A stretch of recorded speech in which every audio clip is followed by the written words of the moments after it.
Bonjour à toutes et à tous et bienvenue dans la tour de commandement, l'endroit où on adore parler du commandeur. Ici Thibaut et je suis accompagné par Emeric. Bonjour tout le monde. Et il paraît qu'aujourd'hui on se retrouve pour quelque chose qu'on attendait, c'est-à-dire la sortie de Kamigawa, la dynastie Néon. Et voici venir la phase de pub durant laquelle nous allons vous le rappeler d'aller nous suivre sur les différents réseaux sociaux, sur Facebook, sur Twitter et sur Instagram, pour avoir toutes les news, toutes les infos de la tour de commandement, savoir quand est-ce que les vidéos sortent, mais également savoir quand est-ce que nous réalisons les différents lives sur Twitch. Et si jamais vous ne pouvez pas assister au live, vous avez les archives de la tour de commandement pour voir les replays de ces lives Twitch. Nous en profitons également pour remercier les tipeurs de la tour de commandement. Sans eux, rien ne serait possible, car ils nous soutiennent financièrement chaque mois ou ponctuellement et nous permettent de continuer à investir dans les différents projets de la tour. Donc un grand merci à eux, et si jamais vous souhaitez les rejoindre, c'est dans la description de la vidéo.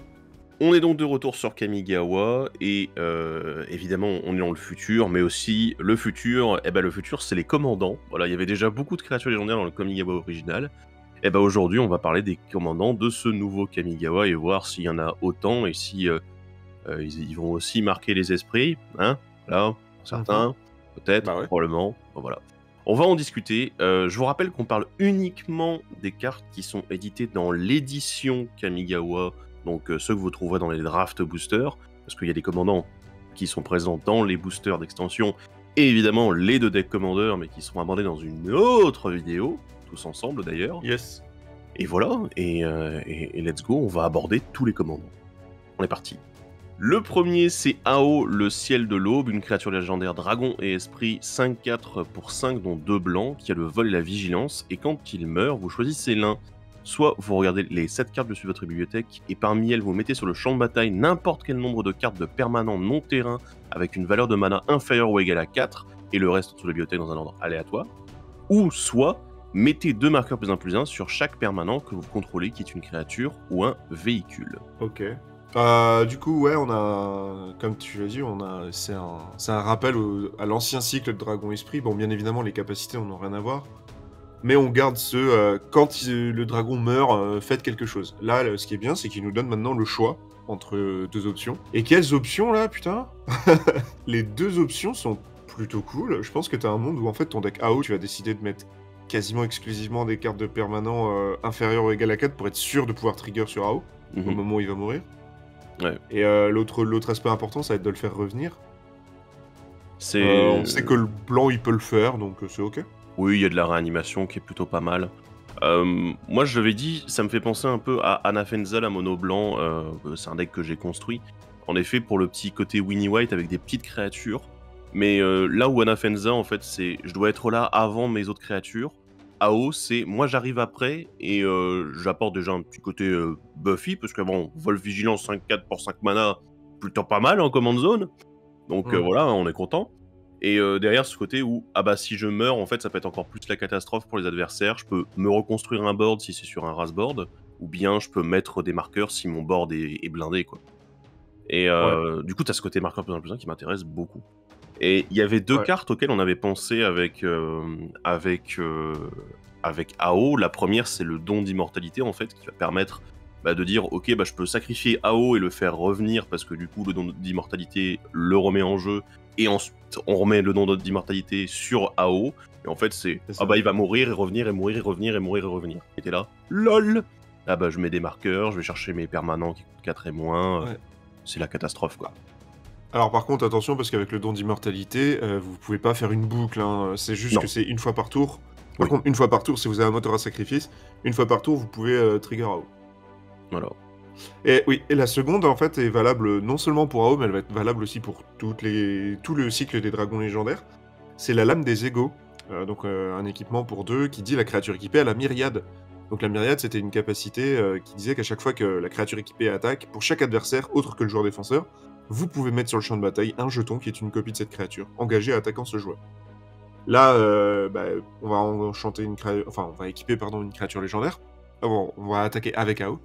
On va faire des copies, les règles des légendes qui se mettent en pile, et puis du coup après on sacrifie les 2 tokens, et du coup on a les effets d'AO ou des autres dragons qui arrivera, quoi. Donc ouais, c'est plutôt pas mal. Le souci étant que l'âme des égaux, c'est un petit peu cher. Ouais, pour c'est ce que le c'est. petit problème en effet. Voilà, la carte a jamais été rééditée, ou donc voilà. Mais pensez-y si vous l'avez, ce sera un excellent ajout si vous décidez de jouer AO ou un des autres dragons. Voilà, c'est quasiment jouer Voltron, hein, parce qu'on peut mettre des marqueurs sur AO, ça peut devenir vite très débile. Hein, donc, stupide. La créature suivante, c'est le Goshintai de la vocation partagée. C'est une créature enchantement légendaire reliquaire. 1-3 pour 3 et 1 blanc, il a la vigilance. Et il dit, au début de votre étape de fin, vous pouvez payer un incolore. Si vous faites ainsi, créez un jeton de créature 1-1 incolore esprit pour chaque reliquaire que vous contrôlez. Alors, il y a déjà un truc à dire. Non, reliquaire n'est pas devenu un type de créature, c'est un sous-type d'enchantement qui existe et depuis longtemps. Voilà, donc là c'est une créature enchantement légendaire et elle a le sous-type enchantement relique. Bah, bref, comme ça c'est réglé, vous êtes au courant. Ensuite, oui, parce que je vois la question posée partout, c'est une catastrophe. Ensuite, du coup, ceux qui adoraient le cycle des reliquaires, qui ont ce petit côté en effet très presque tribal en fait, même si c'est pas un type de créature. Oui. C'est un petit côté tribal où en gros, les reliquaires ils se comptent les uns pour les autres et du coup leurs capacités sont plus importantes, plus efficaces si jamais il y a beaucoup de reliquaires sur le champ de bataille. Mais j'adore celui-ci en fait, parce que vraiment, déjà c'est au début de l'étape de fin, donc du coup il arrive en jeu, tu peux le faire à ton étape de fin derrière, c'est magnifique. Et derrière, alors c'est juste, je dois payer 1 et je fais autant de jetons que le nombre de reliquaires, t'es là, ah ouais, quand même pas mal du tout. Avec un board assez plein, sachant que les reliquaires, il y en a beaucoup qui coûtent 1, 2, 3 mana. Là, on est sur un qui coûte 4, donc du coup, il y a un setup qui peut déjà être mis en place au niveau des reliquaires, c'est pas mal. Mais il y a un problème. Emmerich, quel est le problème avec ce reliquaire? Si vous portez, vous avez tout à fait le droit de faire un deck avec Goshintai de la vocation partagée en tant que votre commandant. Le problème, c'est que vous allez, 1, vous allez devoir jouer mono blanc, et 2, il y a que 3 reliquaires en mono blanc. Il y a lui, il y a ceux qui étaient sortis en M21 et ceux qui étaient sortis dans le premier Kamigawa, qui s'appelle Léonden. Donc vous allez être très très limité. Donc je pense qu'on va unanimement tous les deux, on va vous déconseiller de monter les Goshintai. Vous pouvez, hein, libre à vous, mais ce serait vraiment pas une bonne idée. Ouais, tous les Goshintai monocolores, c'est une catastrophe en fait, parce que ils peuvent pas vraiment profiter réellement de leur capacité. Ce qui est dommage, parce que là, elle est bien, y'a rien à dire, hein. C'est juste elle est bien. Ah oui. Le suivant, c'est Sveltepat, voix de l'impératrice. Une créature renard et conseiller qui coûte 2, dont un blanc, c'est une 2-2. Et à chaque fois qu'une aura arrive sur le champ de bataille sous votre contrôle, si vous l'avez lancée, vous pouvez chercher dans votre bibliothèque une carte d'aura avec une valeur de mana inférieure ou égale à cette aura, et avec un nom différent de chaque aura que vous contrôlez, mettre cette carte sur le champ de bataille, attachée à Sveltepat, puis mélanger. Dans le genre, c'est une carte qui a été designée pour le commandeur, elle est vraiment là, celle-ci. Dans le sens où ils ont pensé à nous avec la petite clause « faut que le nom soit différent, attention les enfants ». La carte est très bien designée. Elle coûte vraiment peu cher, elle a un effet puissant. Elle force un build qu'on a, entre guillemets, pas trop l'habitude de voir, parce que mine de rien, mono blanc, aura, c'est pas si courant que ça. On a l'habitude de voir des Célestia, voire Bant, dans ce genre de couleur. J'aime bien. J'aime bien. On a travaillé avec 2-3 personnes du Discord, on a travaillé sur des listes, notamment une liste pour Sveltepat. Et en fait, on s'est rendu compte qu'il y a certaines pépites en fait qui permettent de remonter elles-mêmes dans la main, en fait. Et du coup, il y en a une qui vaut 1 mana et l'autre qui vaut 2 mana. Et du coup, si tu arrives à chercher ceux-là, tu peux les remonter dans ta main, les rejouer, et tous les tours, tu vas pouvoir les remettre des auras en plus sur ta Sveltepat, la protéger au maximum, attaquer pour tuer des mecs aux dégâts de commandant. Le deck a l'air ultra fluide, en fait. C'est pas un deck qui va sortir un mec tour 3, mais par contre, ça va être très très fluide dans ta façon de jouer, et ça a l'air très plaisant. C'est l'avantage de pouvoir les tutoriser directement, mettre en jeu. Enfin, honnêtement, c'est très très fort comme capacité. Ouais. Derrière, on sent vraiment le côté Voltron parce que l'aura, tu l'attaches pas à n'importe qui, tu l'attaches à Sveltepat. Donc c'est ça. J'ai même l'impression que dans d'autres decks, ça va être compliqué en fait de la jouer. Parce qu'en fait, finalement, le gros problème ici, c'est que dans un autre deck où ton commandant, peut-être tu veux le jouer en Boros, en Bant ou en Célestia, comme tu as dit, avec les auras, et derrière t'es là, oui, mais sauf que là c'est Sveltepat qui récupère tous les auras derrière qui sont lancés. Ou alors tu te dis que c'est un Voltron alternatif dans ton deck, ça va pas être ton commandant forcément, que ça va être Sveltepat potentiellement, quoi. Ça reste fort. Ouais, mais du coup tu perds de l'intérêt quand même. Oui, bien sûr, Parce que, bien sûr. parce que là, tu vas devoir mettre 40 minimum et Mhm. pas mettre Ah oui, bien sûr. 21 seulement, tu vois. Je suis d'accord. Mais ouais, Après, il y a des moyens, hein. Il y a des Ouais, moyens en Bant de switcher les auras, de les faire bouger d'une créature à ouais. l'autre. Ça va vous coûter un peu plus de mana, mais de toute façon, Light Pose, c'est gratuit pour aller lui mettre une aura gratos dessus. Donc, Mhm. c'est Ouais. voilà, faut y réfléchir si vous décidez de ne pas jouer Sveltepath en tant que votre commandant. Mais sinon, en tant que commandant, la liste est ça a l'air très sympa en tout cas. La créature suivante, c'est Norika Yamazaki, la poétesse, une créature légendaire humain et samouraï 3-2 pour 2 et 1 blanc, elle a la vigilance. Et à chaque fois qu'un samouraï ou un guerrier que vous contrôlez attaque seul, vous pouvez lancer une carte d'enchantement ciblée depuis votre cimetière ce tour-ci. Ok, alors bah là du coup c'est le retour des Yamazaki qu'on avait vu dans le premier Ouais, Kamigawa. Là on avait les frères Yamazaki qui existaient auparavant. Ici, en fait on a une mécanique qui est assez présente dans l'extension, c'est le côté un samouraï ou un guerrier que vous contrôlez attaque seul. Donc en fait on se retrouve un peu avec une réitération de l'exaltation.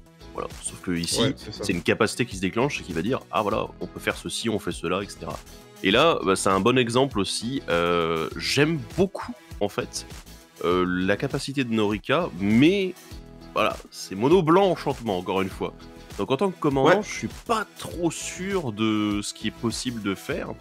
Après, on remarquera aussi que c'est pas les auras comme Sveltepad juste avant, on est sur les enchantements. Donc si jamais vous avez des enchantements qui sont sacrifiables pour être réutilisés derrière, qui se sacrifient un moment dans leur capacité déclenchée ou dans des capacités activées, ce qui existe, et parfois c'est oui. même très bon, eh ben ça peut être pas mal du tout d'utiliser Norika. Après, voilà, guerrier samouraï en mono blanc, hmm, j'ai un petit doute, mais ça va dépendre aussi des cartes de l'extension, on aura l'occasion d'en parler dans la prochaine vidéo. Ça a l'air d'être effectivement un deck facilement jouable en tant que petit deck. Le petit deck, tu vois, pour jouer entre copains, où tu vas pouvoir faire 2-3 dingueries dedans, mais t'en rendre compte qu'au moment où tu peux les faire, en fait, tu vois. Mhm. Euh, L'idéal, c'est de trouver le bon équilibre entre tes guerriers et samouraïs, avoir des bons guerriers et samouraïs dans ton deck, et surtout avoir comme t'as dit, avoir des bons enchantements qui puissent se sacrifier. Mais ça a pas l'air impossible. Ce sera pas le deck du siècle, mais ça a l'air faisable. Le suivant, c'est le Goshintai de la sagesse perdue. Une créature enchantement légendaire reliquaire 0,4 pour 2, dont un bleu, qui a le vol. Et au début de votre étape de fin, vous pouvez payer 1. Quand vous faites ainsi, un joueur ciblé meule X cartes, X étant le nombre de reliquaires que vous contrôlez. On va avoir le même commentaire qu'on a eu avec le premier Goshintai. Il n'y a pas assez de couleurs. Voilà. Passer ça, c'est très bien. Hein. C'est très bien pour meuler les gens, je trouve. Évidemment, on a une créature légendaire à laquelle on pense en le voyant, c'est Phénax. Puisqu'il est typiquement dans le thème. D'ailleurs, si vous jouez Phénax, vous pouvez vous permettre de mettre 2 ou 3 reliquaires autres que celui-ci en plus. Bon, ce serait un peu des slots de perdu, mais...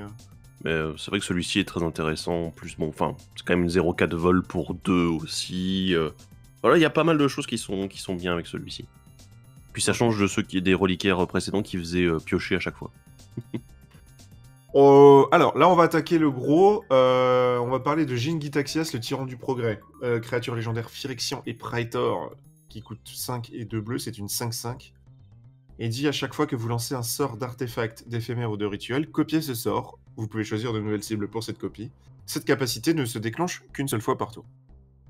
Et à chaque fois qu'un adversaire lance un sort d'artefact, d'éphémère ou de rituel, contrecarrez ce sort.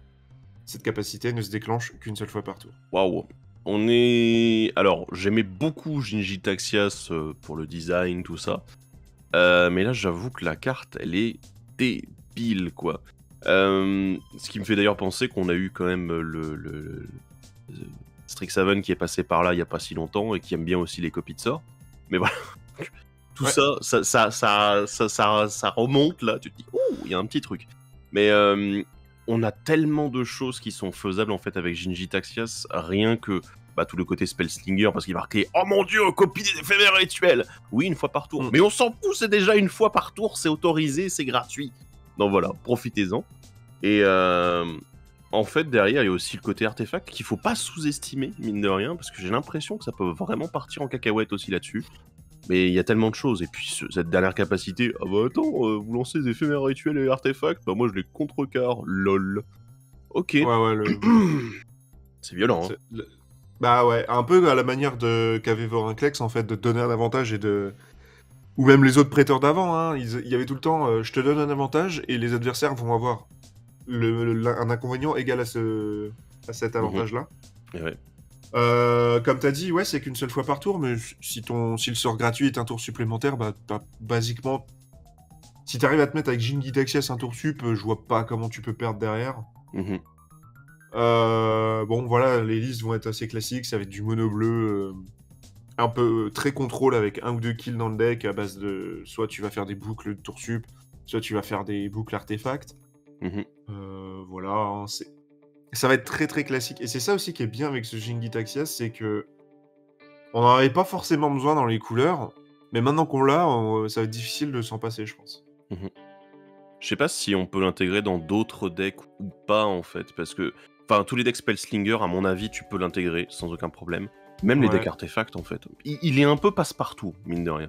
Je pense ouais, c'est ça. que il a son propre deck qui peut vraiment être cool à monter, qui est pas non plus révolutionnaire, mais il apporte quelque chose d'intéressant. Et dans des autres decks qui jouent autour de ces mécaniques-là, bah en fait, il va être vraiment cool. C'est Mm. un bon commandant, une bonne carte en fait. Ouais. Hmm. Après, voilà, enfin, il coûte 7. Oui. Donc c'est. De 1, quand quelqu'un va te poser à la table avec, vous allez le voir arriver. Donc c'est à vous de préparer correctement. Du moins, au reste de la table de se préparer correctement, bien sûr. Je pense pas que ce soit un deck qui se joue à des petites tables non plus. Attention. Si vous venez avec. Si vous venez avec votre deck Norika Yamazaki et quelqu'un dit bah moi je joue Jingi Daxias, commencez à discuter, essayez de voir si la personne n'a pas un autre deck. Parce que voilà, sinon ça va être assez à sens unique. Mais non, ouais, franchement, très bon design. Très bonne carte. La créature suivante, c'est le Kairi, le ciel tournoyant, une créature légendaire dragon et esprit 6/6 pour 6 dont 2 bleus, qui a le vol parade 3, et quand elle meurt, vous choisissez l'un. Soit renvoyer n'importe quel nombre de permanents dans le terrain ciblé avec une valeur de mana totale inférieure ou égale à 6 dans les mains de leur propriétaire, soit meuler 6 cartes, puis renvoyer jusqu'à 2 cartes d'éphémère et ou de rituel depuis votre cimetière dans votre main. Le premier mode, en fait, il est complexe à mettre en place et surtout, il a pas l'air super bien taillé pour le multijoueur dans le sens où, bah, soit vous allez essayer de focus un seul joueur, soit vous allez essayer d'en enlever un petit peu partout, mais en échange, vous avez perdu votre 6/6 vol parade 3 en fait.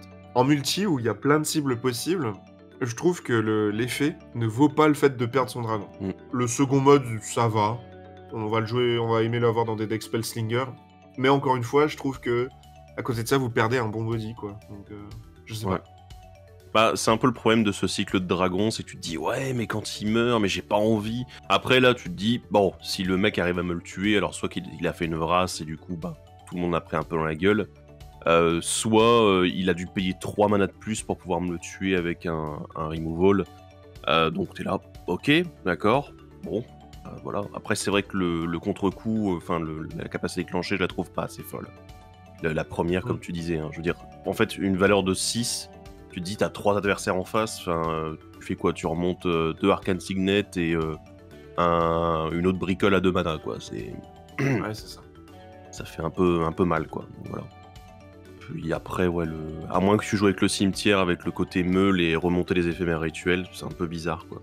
Donc, voilà, je sais pas. À moins qu'il y ait quelque chose qu'on n'ait pas vu. Mais dans ce cas-là, Ah ouais, là, dites-le dans les n'hésitez commentaires. pas à nous le dire. Mm, mm, mm. Mais ouais. En tout cas, en multi, c'est compliqué. La prochaine carte, c'est la puce de réalité. Une créature artefact légendaire, équipement et méduse. Oui. 0,4 pour 1 et un bleu. Vous pouvez regarder la carte du dessus de votre bibliothèque à tout moment.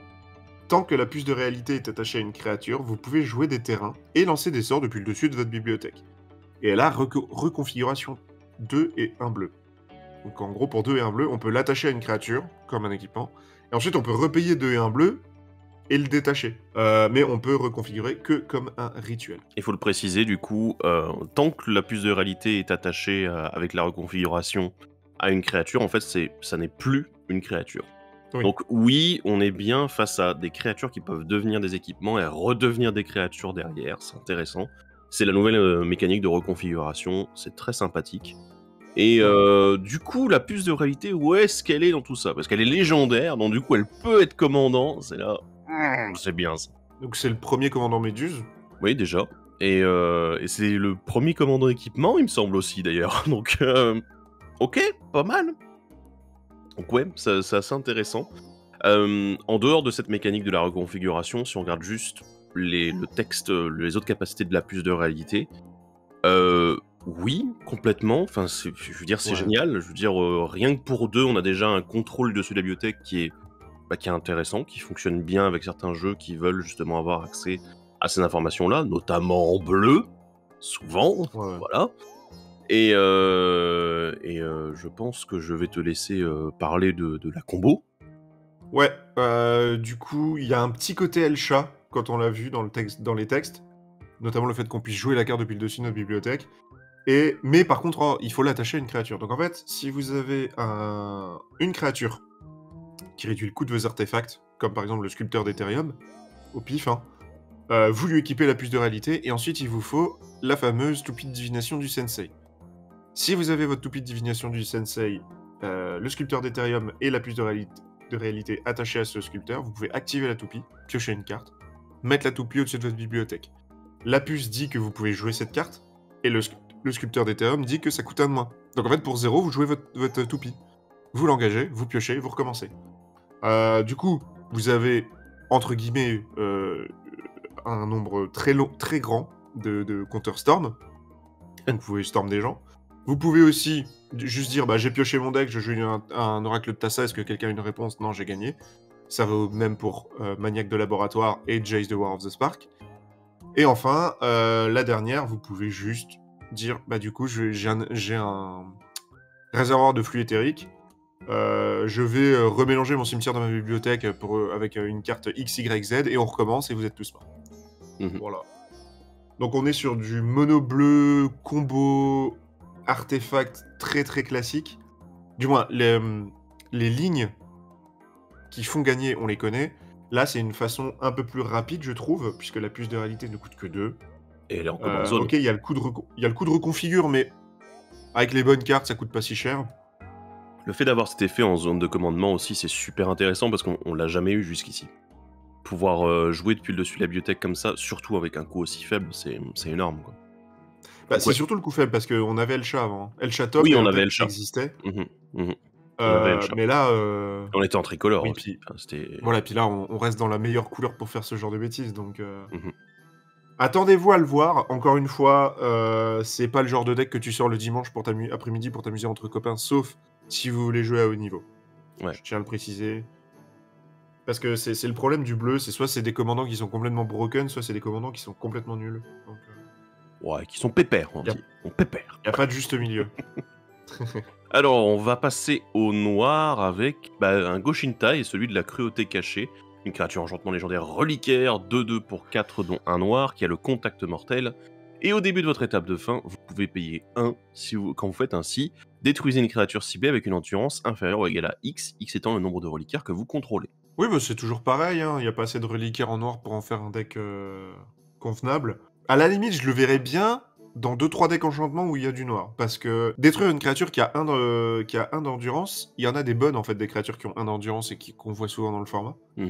Donc pourquoi pas? Et puis ça reste une créature qui a le contact mortel. C'est pour un mana aussi, la capacité de la déclencher. C'est peu cher. Bien sûr. Maintenant, elle brillera juste mieux dans le deck reliquaire, quoi. Mais où est-il, ce deck reliquaire? Ah là là. La carte suivante, c'est le dragon esprit du cycle, c'est Junji, le ciel de minuit, c'est une 5/5 vol menace pour 3 et 2 mana noirs. Quand Junji, le ciel de minuit, meurt, choisissez l'un. Chaque adversaire se défausse de 2 cartes et perd 2 points de vie. Mettez sur le champ de bataille sous votre contrôle une carte de créature non dragon depuis un cimetière, vous perdez 2 points de vie. Il y a noté chaque adversaire sur la carte. Je pense qu'elle est faite pour le multi. C'est ça.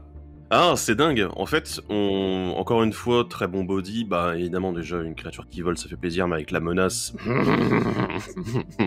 voilà, t'es là. Ouais, ça va. Très bien, très bien.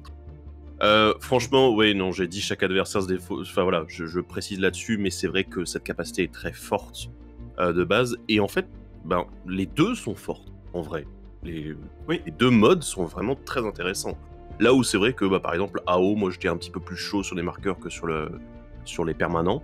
Voilà, là, c'est vrai que les deux, selon l'état de la partie, on va pas forcément utiliser la même, ça c'est sûr. Mais on a cette modularité qui est très intéressante et qui fonctionne bien en fait. Il y a des combos et des boucles à la con qui sont faisables avec la deuxième capacité. Mais après, il faut vraiment un setup de fou furieux, donc il faut 3 ou 4 Ça va cartes. vous demander Voilà. énormément d'investissement en points de vie. Voilà. Donc Mais c'est pas... ça fait win. Ça fait win, mais... Ça fait win long. derrière. Mais voilà, mais il faut vraiment... on va pas les détailler parce que franchement, c'est des trucs à Non. 4 cartes. C'est un peu con, mais voilà. C'est sûr que si jamais vous arrivez à le faire, vous allez être très content. Mais voilà, vous attendez pas à le sortir à chaque game. Donc, mais de Ouais. manière générale, sans parler de cette combo-là, il y a quand même une bonne value sur la carte.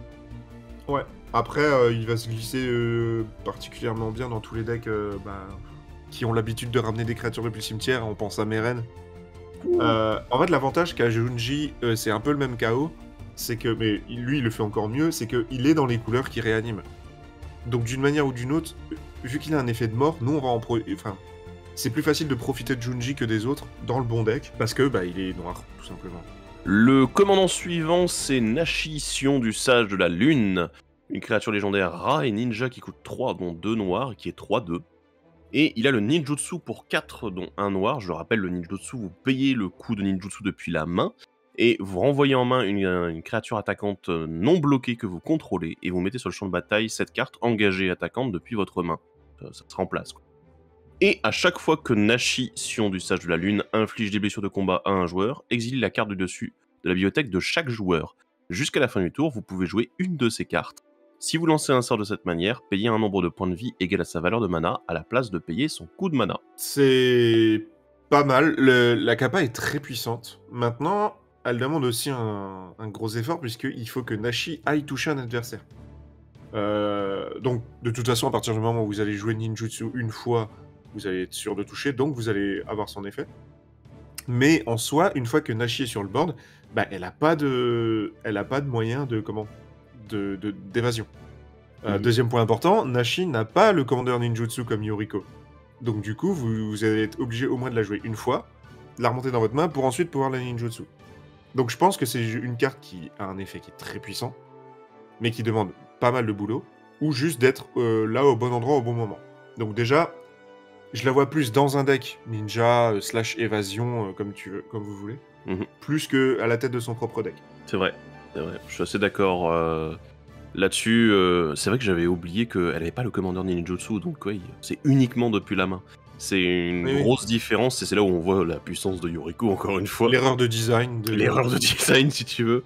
Mais c'est vraiment très intéressant la capacité qui est proposée, mais c'est vrai que ce côté de toucher à chaque fois, sachant qu'on est en mono noir, alors il y a des créatures avec le vol, il y a des créatures qui sont imbloquables, traverser des marées éventuellement avec un petit Urborg à côté, on est très content.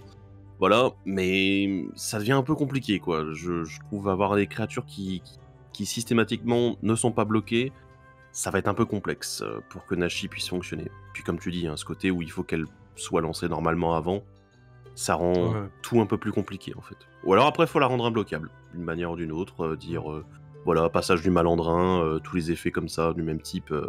On en a un autre qui dit qu'il y a une créature de 3 de force qui, un autre terrain, une créature de 3 de force ou moins ne peut pas être bloquée ce tour-ci. Ouais. J'oublie le tunnel, je sais plus comment il s'appelle. Truc de Strix Tunnel d'accès. C'est pas ça? Si, ça doit être un truc comme ça, c'est un terrain unco de String Savage. Voilà, vous nous direz dans les commentaires si c'était bon. Mais voilà, c'est des trucs comme ça, et ça va être... C'est beaucoup de travail. Moi, ce qui m'embête quand même, c'est que tu peux lancer qu'une seule de ces cartes, et tu exiles non pas de chaque adversaire, mais de chaque joueur. C'est-à-dire que toi aussi, tu peux perdre des outils, tu vas devoir faire un choix un peu... Tu peux te retrouver à faire des choix un petit peu compliqués, en fait. Tu dis, t'as 4 cartes, voilà. Après, l'avantage, c'est que... Je sais plus c'est où, je crois que c'est sur Twitter, j'avais vu, c'est l'enfant illégitime de Citadelle de Bolas et Italie. C'est ça. Mais ouais, parce que en fin de compte, du coup, tu peux utiliser tes points de vie pour payer, donc en vrai, ça va, tu vois. Ouais. Les cartes, ta carte, si c'est fait correctement, ta carte, elle sera jamais vraiment perdue. Oui, bien sûr. Après, ça peut te demander du contrôle dessus de la bibliothèque aussi. C'est ça, j'ai l'impression que pour vraiment pouvoir l'utiliser à fond et dire j'ai fait un bon deck, il va falloir faire beaucoup de travail autour. C'est probablement un deck ou un commandant pour lequel il y aura une liste en particulier qui va être bien construite, bien équilibrée. On va passer au rouge. On va commencer par le dragon esprit rouge. C'est Atsushi, le ciel flamboyant. C'est une 4/4 vol piétinement pour 2 et 2 rouges. Et quand Atsushi, le ciel flamboyant meurt, choisissez l'un. Exilez les 2 cartes du dessus de votre bibliothèque. Jusqu'à la fin de votre prochain tour, vous pouvez jouer ces cartes. Ou créer 3 jetons trésors. Ok. Bon bah déjà, c'est un beau dragon pour pas très cher, ça fait plaisir. Donc même, je Ouais. pense que les decks dragons vont être très contents. Mais c'est juste impressionnant en fait. Il y a une value qui est faite sur ce commandant qui est gigantesque. Avec... Bah, en fait, on se retrouve dans les deux situations. C'est soit d'un côté, j'ai du mana mais j'ai pas assez de cartes, donc du coup, il meurt, je vais exiler les cartes pour pouvoir les jouer. Soit j'ai des cartes à jouer mais j'ai pas assez de mana, il meurt, je peux faire des trésors. C'est génial. Enfin, moi je trouve ça fort, quoi. T'as cette option qui est super. Et en plus, qui peut être fortement abusée, hein, n'est-ce pas? Oui, en fait, il y a un artefact qui date de Cicatrice de Mirodin, donc ça commence à dater un petit peu, hein, qui s'appelle la capote de mort des Nîmes. Donc c'était un artefact et équipement qui coûte 2, et qui dit que quand... Bon, elle a une ligne de texte dont on se fiche, et ensuite elle dit que quand une créature non-jeton est mise dans un cimetière depuis le champ de bataille, vous pouvez payer 4 incolores. Si vous faites ainsi, renvoyez cette carte sur le champ de bataille et attachez-lui la capote de mort des Nîmes. Si dans votre deck vous avez, je sais pas, par exemple, Hôtel d'Ashnod, vous sacrifiez Atsushi sur Hôtel d'Ashnod, vous choisissez l'effet sur Atsushi de faire 3 jetons trésors, vous utilisez les 2 incolores de l'Hôtel d'Ashnod plus 2 trésors de Atsushi pour activer la capote de mort des Nîmes. Atsushi revient, vous avez fait plus 1 trésor. Voilà. Et après, rinse et repeat, quoi, comme on dit. Mm. Ça, c'est si vous souhaitez jouer Atsushi de façon énervée. Vous pouvez l'intégrer dans d'autres decks, notamment un truc tout bête, mais pour ceux qui connaissent, dans Prosper, en fait, Atsushi a les 2 lignes de Prosper, hein. Ça parle de trésors et ça parle de cartes exilées. Donc moi je trouve qu'il serait très très bon dans Prosper, ne serait-ce que pour se défendre, puisque mes compagnons joueurs de Prosper savent à quel point c'est un peu compliqué de ne pas se faire attaquer dans le deck, puisque encore une fois le dragon a de très bonnes stats. Mais pour en revenir au deck Atsushi en lui-même, ouais voilà, vous jouez combo, vous mettez un petit Impact Tremors, un Pure Phoros, des effets qui trigger sur l'arrivée ou le sacrifice d'artefacts, puisqu'on va sacrifier des trésors en boucle. Et voilà, vous avez un deck tout à fait consistant. Le souci étant que, en rouge, on a un peu moins de facilité, on va dire, que le bleu à aller chercher nos artefacts. Mais ça a l'air tout à fait viable. Ouais. Moi j'aime beaucoup. En fait, je pense que même en dehors de cette combo-là, juste un deck value qui va jouer juste un mono red sur j'ai envie de lancer des gros spells et du coup mon commandant il est là pour me faire du mana éventuellement. Voilà. Mais c'est vrai que j'arrive pas à le voir vraiment autrement que juste avec cette combo, parce que tu te dis, ouais mais en fait, il va tellement pas dans une direction précise, le commandant, que voilà, c'est compliqué en fait de... C'est un commandant qui est un peu passe-partout en fait. Par contre, dans d'autres decks, moi je le trouve très intéressant, comme tu disais, Prosper. Moi je disais les decks dragons, parce qu'un dragon qui coûte 4, qui est assez puissant et en plus qui donne du mana quand il meurt, ça fait plaisir en fait au niveau de la curve d'avoir ce genre d'efficacité. Le suivant, c'est le Goshintai des guerres anciennes. Une créature enchantement légendaire reliquaire 2/2 pour 3, dont un rouge, qui a l'initiative. Et au début de votre étape de fin, vous pouvez payer 1. Quand vous faites ainsi, le Goshintai des guerres anciennes inflige X blessures à une cible, joueur au Planeswalker, X étant le nombre de reliquaires que vous contrôlez, bien évidemment. Toujours pareil. Non, t'es sûr? En plus, les rouges sont vraiment les moins... Pour notre format, les rouges sont les moins bons. Puisque je crois la palme du plus nul reviendrait à celui de M21 parce qu'il est vraiment mauvais. Ah oui, mais donc voilà, toujours pareil, hein, attendez le vrai commandant reliquaire ou si c'est 5 couleurs. Je trouve même pas si bien que ça dans un deck de glisser un Goshintai au pif. Ouais, non, c'est... Là, non. Moi, en plus, j'ai un problème particulier. C'est que là, les cibles légales, c'est uniquement les joueurs au Planeswalker. Voilà. Les autres avaient au moins le bon goût de pouvoir cibler les créatures aussi, en cas de gestion. Là, c'est vrai que ça fait... Voilà, c'est toujours pas mal d'avoir le joueur, hein, bien sûr, en cible. Mais bon, ouais. J'aurais peut-être préféré à la place de Planeswalker qu'on puisse gérer les créatures. Le suivant, c'est Goro, le disciple de Ryusei. C'est un gobelin samouraï 2/2 pour 1 et 1 rouge. Et il a 2 capacités activées. La première, c'est pour 1 rouge, les créatures que vous contrôlez acquièrent la célérité jusqu'à la fin du tour. Et la seconde, pour 3 et 2 rouges, crée un jeton de créature 5/5 rouge, dragon et esprit avec le vol. N'activez que si vous contrôlez une créature modifiée attaquante. Les équipements, les auras que vous contrôlez et les marqueurs sont des modifications. Donc là, on se retrouve avec une nouvelle mécanique. C'est c'est plutôt une précision presque de règles. Ouais. C'est en gros, voilà, une créature qui est équipée, qui a une aura ou qui a des marqueurs, peu importe les marqueurs d'ailleurs, ça peut être des marqueurs charge, divinité, des marqueurs +1/+1 ou -1/-1, on s'en fout. Eh ben, ce sont des créatures qui sont modifiées. C'est cool, c'est une terminologie qui est intéressante et qui mérite d'être réutilisée d'ailleurs. J'aime bien Goro en fait pour le potentiel qu'il y a derrière au niveau agressif, c'est assez débile. Je veux dire, il est quand même marqué, alors je vais le dire tout de suite, hein, la première capacité, c'est celle qui attire l'attention, c'est pour un rouge, tes créatures elles ont la célérité. Ok, d'accord. La deuxième, non. Vraiment, j'ai vraiment du mal avec la deuxième capacité parce que elle est sympa, mais le gros souci c'est que il faut que tu aies une créature qui soit modifiée, bon, ce qui est faisable bien évidemment, mais aussi qui soit attaquante. Donc, tu peux pas activer cette capacité n'importe quand en fait. Tu peux l'activer uniquement durant la phase de combat après la déclaration des attaquants. Donc t'es là, bah ok, ça devient un peu compliqué quoi. Et c'est quand même une capacité qui te demande 5 mana. C'est pas comme si tu pouvais faire des boucles et dire attends, je vais faire une chier de mana. Bah ouais, mais on est en éphémère, c'est un peu plus compliqué tout ça.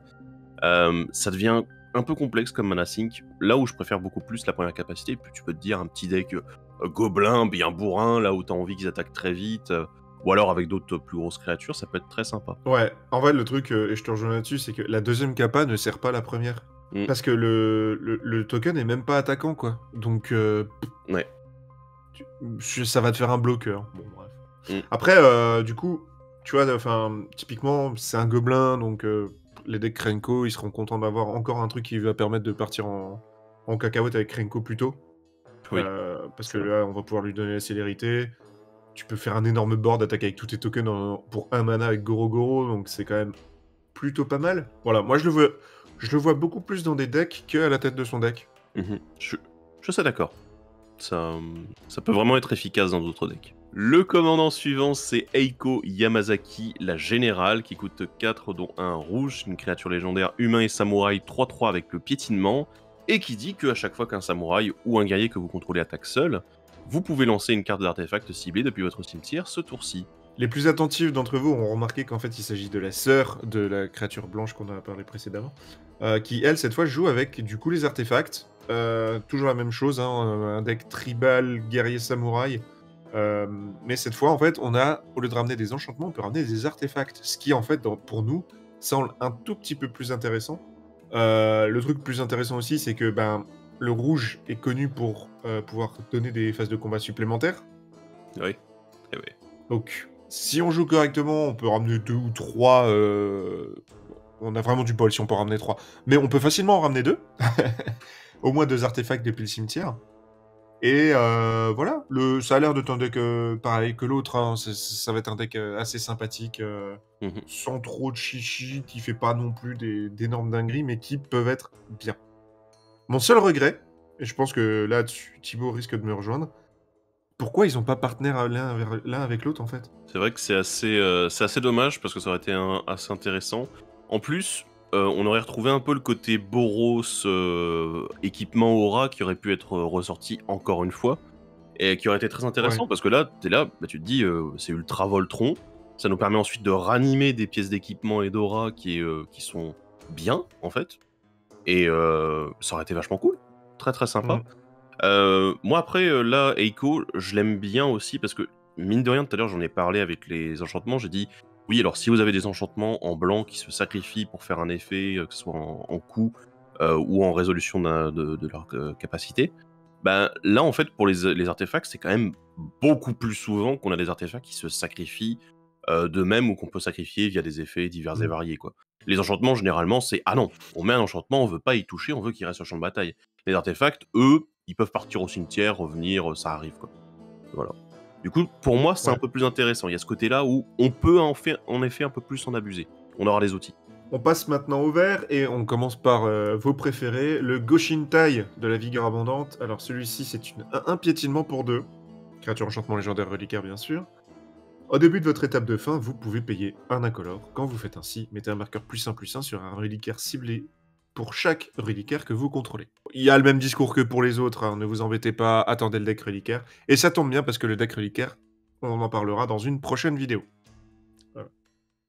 Ce qui m'embête un petit peu, voilà, c'est ce côté marqueur +1/+1 là. En fait, la créature, elle fonctionne presque toute seule. Tu te dis, bah oui, on pourrait presque monter un monogreen marqueur +1/+1 avec le Goshintai qui est en mode, ah bah en fait, je prends tous les boosts du monde, etc. Et t'es Mmh. là, ok, oui, c'est presque faisable en fait. Hein. C'est pas top, mais c'est faisable. Donc bon, mais moi c'est bizarre. Donc du coup, tu parlais du deck 5 couleurs Ouais. reliquaire, oui, qui est une réalité. Ça va arriver, vous inquiétez pas, on en parlera. Mais moi je me dis, à côté t'as le Goshintai bleu qui a le vol. Et là tu te dis, ça peut être pas mal de lui donner en plus des marqueurs pour qu'il puisse attaquer. Parce que bon, là Ouais. celui-ci il a le piétinement, mais le vol, quand même un peu mieux aussi. Mmh. Mmh, mmh, mmh. Enfin voilà, mais c'est aussi un reliquaire très intéressant là. Autant on a shooté le rouge tout à l'heure, là le vert, bah il est bien, il est bien. Le commandant suivant, je crois que c'est une tête connue lui. C'est le Kodama de l'arbre de l'Ouest, celui-ci, une créature légendaire esprit qui est 3/3 et qui coûte 3 dont un vert. Il a la portée et les créatures modifiées que vous contrôlez ont le piétinement, donc toujours celles qui sont équipées avec des auras ou bien qui ont des marqueurs. Et à chaque fois qu'une créature modifiée que vous contrôlez inflige des blessures de combat à un joueur, cherchez dans votre bibliothèque une carte de terrain de base, mettez-la sur le champ de bataille engagé, puis mélangez. Alors, je vais pas tergiverser longtemps. C'est le commandant marqueur +1/+1 mono vert qu'on attendait. Pas. C'est le commandant marqueur mono vert +1/+1 que on attendait, mais qu'on savait pas qu'on attendait. Voilà. Et on a bossé un petit peu avec des gens de l'équipe sur une liste. Ça fait beaucoup de choses, beaucoup plus vite que ce qu'on pense que ça va aller faire. C'est pas trop pété dans le design en plus, parce que à partir du moment où vous avez pas de moyen de mettre des marqueurs +1/+1 sur vos créatures, bah, ou du moins de les modifier. Sachant que voilà, on est parti vraiment de +1/+1. Bah, ça marche pas bien. Mais par contre, dès que ça commence à partir, c'est très très difficile à arrêter comme deck. Hein. J'ai cette impression en fait que, mine de rien, le Kodama ici c'est un payoff. C'est-à-dire, ok, t'as mis en place tes marqueurs, tes modifications, ok, bah moi je t'apporte le Exactement. piétinement et je t'apporte en plus C'est c'est- les terrains supplémentaires. Parce que sinon, c'est sans ça, tu exactement fais ça. rien. C'est- Je vais faire un parallèle un peu stupide. C'est comme ce que j'expliquais à des gens après la vidéo qui sont venus me voir en privé, après la vidéo sur Prosper, du moins de la game qu'on avait fait, où ils m'ont dit: «Ah, mais c'est abusé comme le deck sort». Je fais: «Oui, mais de toute façon, c'est simple, et ça vaut aussi pour Kodama. Il faut que le deck de base soit bon. Il faut juste que Kodama ajoute son grain de sel en fait avec une strat qui fonctionne déjà. Là, on parle de mono vert. Marqueur +1/+1, c'est pas non plus, un truc trop compliqué. C'est un truc qui fonctionne parce que, bah, des cartes en mono vert, il y en a pour mono vert, +1/+1, il y en aura quasiment dans toutes les éditions. Mhm. Donc, si vous construisez votre deck de façon à ce que ça fonctionne bien sans le commandant, mais que ça fonctionne 10 fois mieux avec, il y a aucun problème que ça fonctionne pas, en fait. Bah ouais. On avait Il y a aucune pensé, raison que ça fonctionne pas. ouais, on avait pensé à deux trois cartes, et c'est vrai qu'il y en a beaucoup, il y a même des decks qui peuvent en abuser. Mais par exemple, Ouais, moi les deux exemples qui m'étaient venus tout de suite, c'était Renata de Teros Beyond ouais. et le Grand Cromlech. Voilà, oui, le Grand Cromlech, oui, je sais. Mais il a la value, donc voilà, et il est quand même pas mal Il y en joué. a un qui est plus budget que l'autre. Voilà, c'est sûr.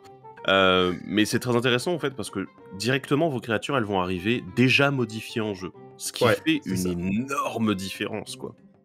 Et pareil, un commandant dans lequel moi je verrais bien le Kodama de l'Arbre de l'Ouest, c'est Grumgully. Alors, c'est con parce que c'est quand même un Oui. commandant qui est assez fort, hein, mine de rien, Grumgully, mais qu'on voit pas assez souvent, je trouve. Et c'est vrai que bah, là, t'es là, bah, Kodama, c'est juste, bah, Grumgully, il est là, il donne déjà les marqueurs directement. Il est en command Mmh. zone, il coûte 3, voilà, il est pas cher, il se met en place rapidement. Et le Kodama, ça va être un énorme payoff à ce genre de deck aussi, en fait. Même les decks, mettre Complètement. Kodama de l'Arbre de l'Ouest dans les decks blanc-vert, Abzan qui joue autour des marqueurs, par exemple, ou même bleu-vert, hein, voilà, Ezuri existe Mmh. aussi. Bah t'es là, tu te dis, mais c'est génial, c'est vraiment génial, parce qu'en plus, le payoff est super. La prochaine, c'est le dernier dragon esprit du cycle, c'est Kura, le ciel infini, une 4/4 vol contact mortel pour 3 et 2 mana vert. Quand Kura, le ciel infini meurt, choisissez l'un. Cherchez dans votre bibliothèque jusqu'à 3 cartes de terrain, révélez-les, mettez-les dans votre main, puis mélangez. Ou créez un jeton de créature XX verte esprit, X étant le nombre de terrains que vous contrôlez. Ouais, alors, c'est un peu particulier, Kura, je trouve. Hmm, En fait, en zone de commandement, moi j'ai un petit problème, c'est ses capacités, je trouve que le payoff fait dessus est très léger, trop léger. C'est intéressant parce qu'on peut aller chercher n'importe quelle carte de terrain, mais on les met dans la main. Bon, après, tu te dis, ok, si t'es dans un deck qui arrive à lander beaucoup par tour, tu peux peut-être abuser de ça pour pouvoir relancer Kura au tour suivant avec la taxe en plus. Donc ça peut fonctionner. La créature XX esprit, honnêtement, faut rappeler que ce sont des esprits qui ne volent pas sur Kamigawa. Honnêtement, comme je l'avais dit, j'aurais préféré en fait qu'il fasse X 1-1 plutôt que une XX.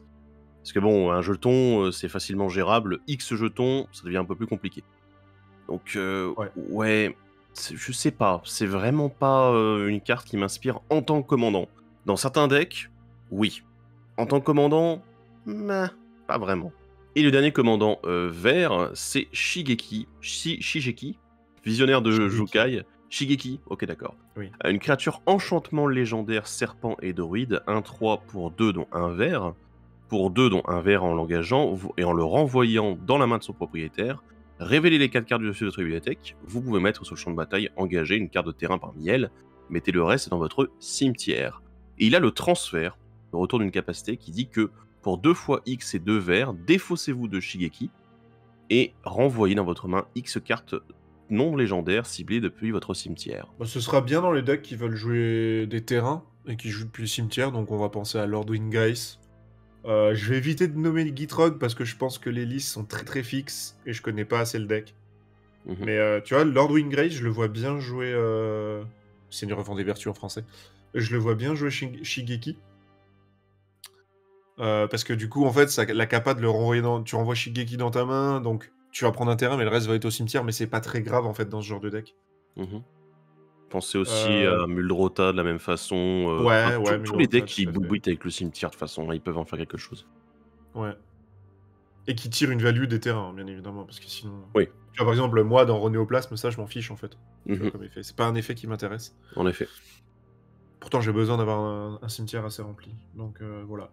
Le design est ok. C'est une carte qui va faire des bonnes choses là où on l'attend, mais je le vois peu ou pas du tout en tête d'un deck. Hein. Ouais, c'est assez compliqué. Ou alors il y a un truc qui m'échappe, mais... En plus, la capacité de transfert, j'ai pas tellement envie de l'utiliser. C'est une capacité qu'on retrouve dans l'édition, qui est une retour de cette capacité-là, qui est intéressante, hein, ça on va pas se mentir. Mais là, sur le commandant, c'est un peu compliqué de l'envisager là-dessus. Après, en tête du deck, ouais, en mono green, c'est un peu compliqué, quoi, là-dessus. Ouais. Je trouve ça un peu compliqué, en effet.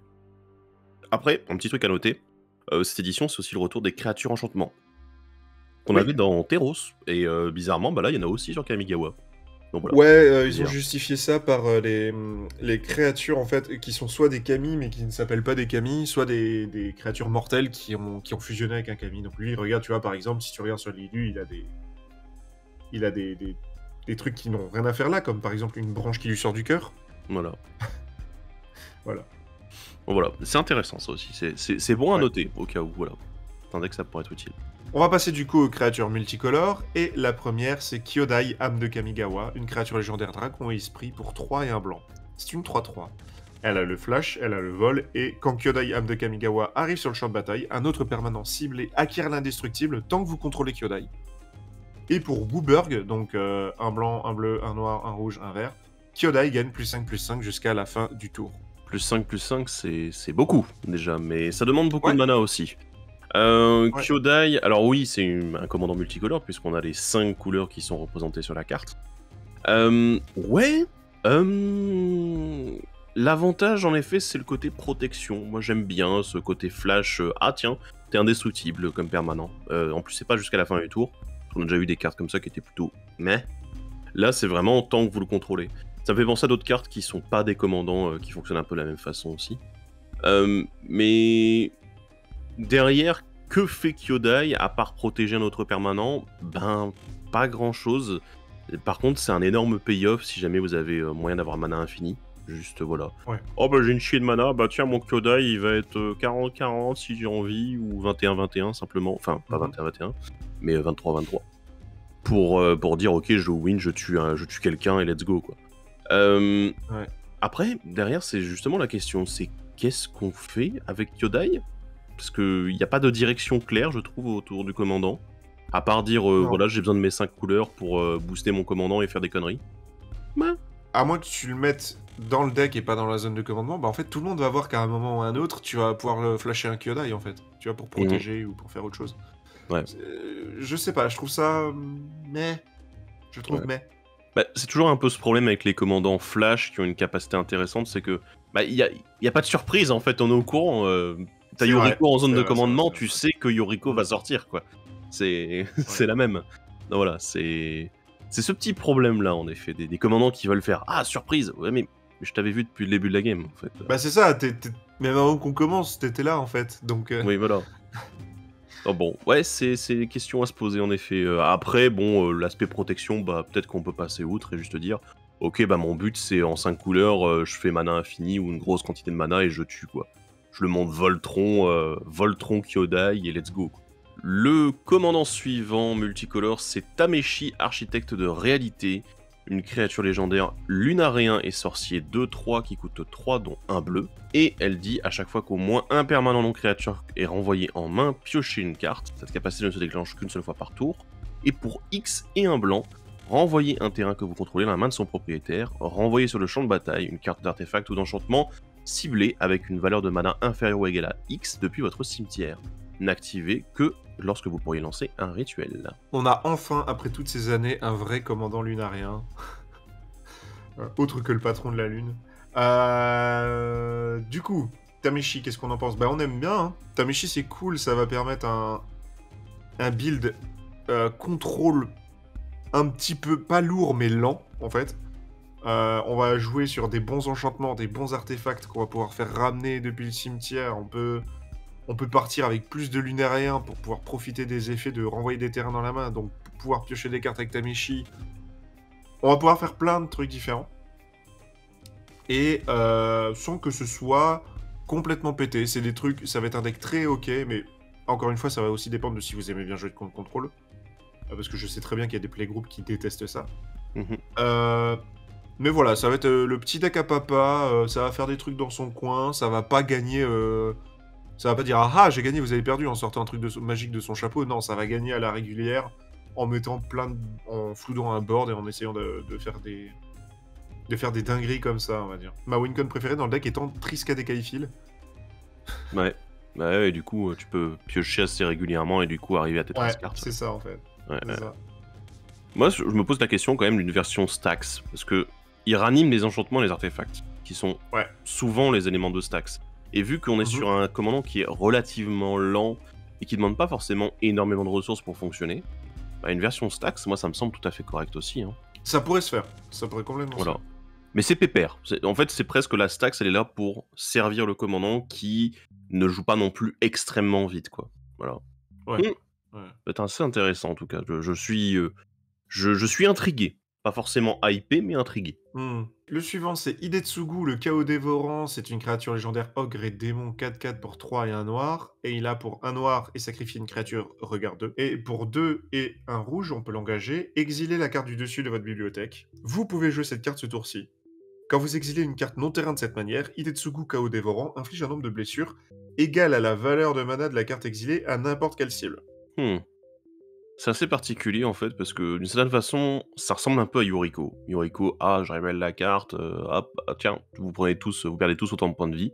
Là, c'est un peu pareil.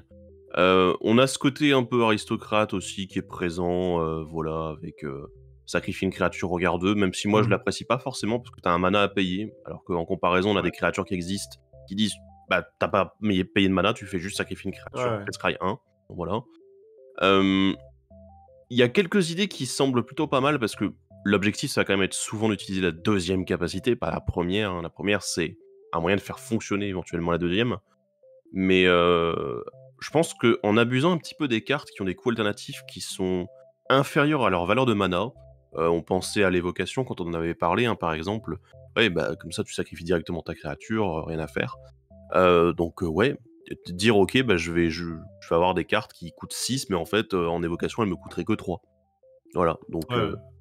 toutes ces cartes-là, pareil, peut-être aussi des cartes avec la suspension. Je sais pas, en noir-rouge, il y en a pas forcément beaucoup, mais qui coûtent également moins cher en suspension que, que directement en les lançant normalement. Voilà, c'est des choses qui peuvent être pas mal. Ça me fait penser un peu à mon deck Rashmi, en fait, d'une certaine façon. Parce que ma version de Rashmi, c'est je joue des sorts qui ont des coûts alternatifs moins chers que le coût de base. Mhm. Comme ça, bah du coup, en fait, je le lance pour le coût alternatif, mais c'est forcément la valeur de mana du sort de base qui compte, en fait. C'est pas le coût que j'ai payé. Donc ouais, c'est un peu dingue là-dessus. Donc ouais, c'est Ouais. très intéressant. Et il y a des choses à Le faire seul pro- aussi autour des dégâts infligés par Idetsugu. Ouais, c'est ça en fait. On peut bêtement, hein, il y a plein de gens qui aiment pas, mais moi j'apprécie, mais on peut juste lui donner l'infection, hein, à Hidetsugu, ça fonctionnera aussi. Mhm. Euh, moi, ce qui me chagrine et qui fait que je pense pas que ce sera un commandant qui sera très puissant, c'est que ça inflige à une seule cible en fait. Ouais. Tu vois, c'est pas à chaque adversaire. Bon, ça a l'avantage de pouvoir se débarrasser de menaces sur la table, Mhm. mais par contre, tu peux pas mettre à tout le monde quoi les dégâts. Non, ouais. Contrairement à Yoriko par exemple. Ouais, par exemple. Mais ouais, voilà, s'il y a un build à retenir plus que le build de sacrifice, ce sera le build de burn, Mm. de toute façon. Ouais, c'est évident. C'est évident. Le commandant suivant, c'est Tatsunari, chevaucheur de crapaud, une créature légendaire humain et ninja 3/3 pour 3 dont un noir. Chaque fois que vous lancez un sort d'enchantement, si vous ne contrôlez pas une créature appelée Kemi, créez Kemi, un jeton de créature légendaire 3/3 noir et verte grenouille avec. À chaque fois que vous lancez un sort d'enchantement, chaque adversaire perd un point de vie et vous gagnez un point de vie. Et pour un et un bleu ou un vert, Tatsunari et une grenouille ciblée que vous contrôlez ne peuvent pas être bloqués ce tour-ci, excepté par les créatures avec le vol ou la portée. Ce set est trop bien parce qu'en fait, il nous offre des commandants qu'on connaît dans des couleurs qu'on n'avait pas forcément, qu'on savait pas qu'on avait besoin, mais qu'on en a besoin en fait. Là, on a Sultai Constellation, donc en vrai, c'est cool. C'est cool. Ouais, je pense que c'est le bon build, hein, partir Constellation, faire max de value sur l'arrivée en jeu d'enchantement. On peut aussi s'amuser à sacrifier en boucle notre Kaimi et en refaire une à chaque fois. Et il y a un autre truc, c'est qu'on peut, grâce au bleu, on a accès à des enchantements comme Xénogreffe, Adaptation ésotérique ou Conspiration en noir. Et on peut transformer toutes nos créatures en grenouilles. Voilà. Je sais pas ce qu'on en fait, mais on peut le faire. Bah après voilà, comme on disait, un petit titan un colosse un colosse de pestacier, je vais y arriver, qui Oui. devient une grenouille et qui est imbloquable, t'es là, ouais, ok, d'accord, très bien. Enfin, imbloquable, Mm. pas imbloquable, ne peut pas être bloqué par le vol, excepté par le vol ou la portée. Ce qui est assez particulier aussi, donc voilà, faut faire gaffe. Mais c'est le genre Ouais. de créature que t'as bien envie de faire passer, en effet, qui puisse pas être bloqué. Donc ouais, ça peut être sympa aussi. Il paraît que c'est aussi potentiellement joué en CEDH à cause du coût de mana et du body supplémentaire, mais bon, ça on va pas en parler parce que c'est des builds très classiques, hein, comme on avait évoqué. La prochaine créature légendaire, c'est Greskro, le Kaid d'Okiba. C'est une créature légendaire rat et pilote 4/3 pour un blanc et un noir. Qui dit, au début du combat pendant votre tour, renvoyez sur le champ de bataille une carte de véhicule ciblé depuis votre cimetière. Elle acquiert la célérité. Renvoyez-la dans la main de son propriétaire au début de votre prochaine étape de fin. Assez intéressant. Déjà, c'est un bon pilote aussi parce que c'est quand même une créature pour 3 qui a déjà 4 de force, donc c'est plutôt pas mal pour me permettre de piloter derrière de bons gros véhicules avec pilotage 4, minimum. Mhm. Pardon, maximum. Le J'aime bien en fait le côté réanimation de véhicules. Alors, ça ne les anime pas par contre, il faudra bien les piloter derrière. Mais en fait, ça fait comme une sneak attack, mais dans le sens inverse en fait. C'est assez étrange. C'est qu'au lieu d'être posé depuis la main et ensuite être sacrifié, c'est ah bah non, en fait, moi je te fais revenir depuis le cimetière et ensuite je te renvoie dans la main. Ok, d'accord, pourquoi pas. C'est assez intéressant là-dessus. J'aime beaucoup cette capacité et surtout, moi, il y a un véhicule auquel j'ai pensé au moment où on avait parlé de ce commandant. C'est Sky Sovereign, le souverain des cieux, un véhicule de Kaladesh en fait. Bah, surtout qu'il met des blessures quand il arrive en jeu ou quand il attaque. Et qui a un pilotage Ouais. 3, donc du coup c'est parfait. Greskro peut le ranimer, hop, je mets 3, le piloter, attaquer, mettre 3 à nouveau, et en plus c'est une 6-5 vol. Là, ben, what Ouais, quoi. ouais, je pense que c'est la meilleure. C'est probablement la meilleure cible. De toute façon, voilà, on en avait parlé et une des meilleures lignes à faire aussi, c'est Entombe Parelion 2. Oui. Vous jouez Ensevelissement, allez mettre, parce que Ensevelissement permet de mettre n'importe quoi au cimetière, donc vous pouvez aller chercher votre plus gros véhicule. Donc soit c'est Sky Sovereign, soit ça va être le Parélion. Mettez le Parélion au cimetière, ramenez-le, attaquez, faites des anges, enfin... Ouais. Il y a Non, des c'est choses à stupide. faire. Après, il faut trouver un moyen de défausser éventuellement les véhicules que vous avez en main. Ça... Ouais. Parce que C'est peut-être bon, le truc le plus compliqué à faire, en fait. ouais. En noir, il y a des moyens de le faire. En blanc, un peu, mais pas beaucoup, quoi. Ou alors, si le commandant enfin, si le véhicule est déjà là, tu peux jouer les effets, tu sais, à la Rick du village. Oui, pour sacrifier une créature Ouais, ou un c'est ça. véhicule, tu peux sacrifier des artefacts aussi. Enfin, il y a moyen. Il y a des choses à faire, en effet. Mm. C'est intéressant, c'est particulier comme build, mais ça vaut le coup. Le suivant, c'est Inata, souverain de l'aube, un commandant Kirin et esprit... pardon, Kirin, on dit Kirin. Kirin, ok. Il coûte 4, dont un bleu, un rouge et un blanc, qui est 4-4, qui a le vol et le piétinement. Les sorts que vous lancez coûtent 1 de moins à lancer pour chaque cible, et les sorts que votre adversaire lance coûtent 1 de plus à lancer pour chaque cible. Ouais. Du coup, c'est plutôt fort quand même. Le fait en fait de pouvoir réduire de 1 chaque cible, je trouve ça vraiment bien. Mhm. Notamment, tu sais, tous les sorts qui ont la capacité d'obstination. Ouais. Qu'il y avait dans Voyage... Enfin, Journey into Nyx. Ouais. Le voyage dans Nyx, je sais plus c'est quoi le nom en français de l'édition. Où en fait, vous aviez un sort qui avait un coût, et pour chaque cible, vous pouviez payer un coût en plus. Et là, du coup, le coût est réduit. Donc, du coup... Haha, le coût est réduit, du coup.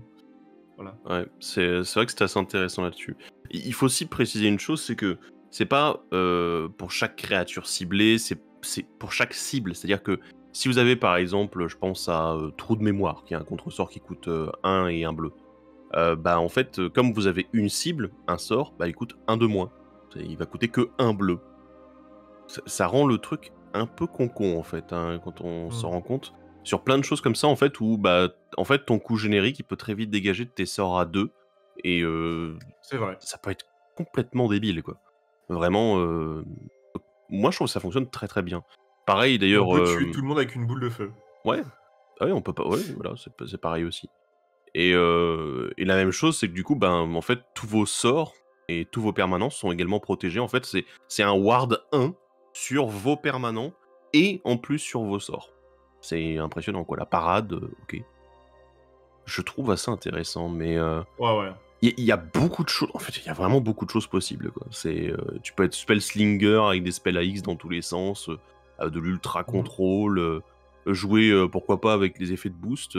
Moi, je vois bien Plume dans ce deck-là. C'est là, ok, pourquoi pas. Enfin, Ouais. ça peut être pas mal du tout, quoi. Tu peux aussi jouer Grand Arbitre Augustin. Ah oui, là, tu te fais des copains, hein, voilà. C'est... What? Par exemple. Ouais. Après, voilà, c'est un commandant qui demande de la réflexion, je pense, pour être construit. Le suivant, c'est Ishin, la réunion des firmaments. C'est une 3-4 humain et samouraï pour un rouge, un blanc et un noir. Si une créature attaquante provoque le déclenchement d'une capacité déclenchée d'un permanent que vous contrôlez, cette capacité se déclenche une fois de plus. Eh ben, il y a Vulfgar en rouge-vert, et là, il y a Ishin en mardu.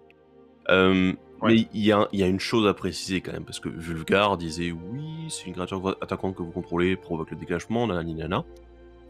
Ici, ce sont toutes les créatures attaquantes.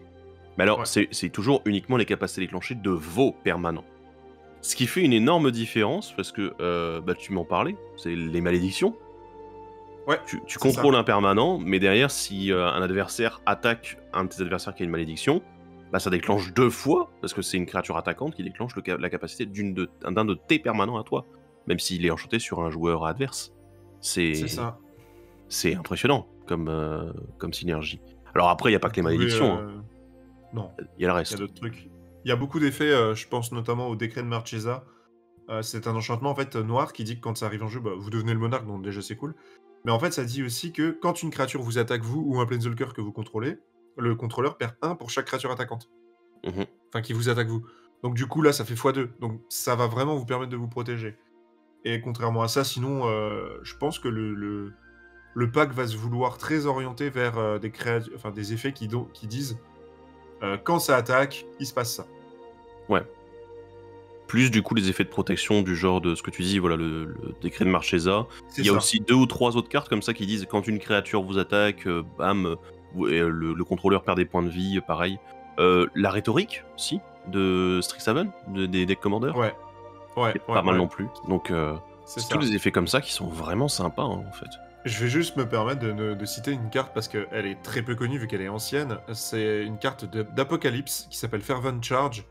C'est un enchantement en fait, et pour Mardu. Enfin, un et Mardu, donc blanc, noir, rouge. Ça dit juste que quand une créature que vous contrôlez attaque, elle gagne plus de jusqu'à la fin du tour. Voilà, Ah, c'est fort. c'est tout. Du coup, ça fait un +4/+4 avec, avec Ishin. Ça semble pas trop mauvais. Voilà. Ah, c'est pas mal, c'est bien aggro là ça. Le commandant suivant, c'est Kotose, l'araignée silencieuse, une créature légendaire humain et ninja 4/4 pour 5, dont un bleu et un noir. Et quand elle arrive sur le champ de bataille, exilez une carte ciblée autre qu'une carte de terrain de base dans le cimetière d'un adversaire.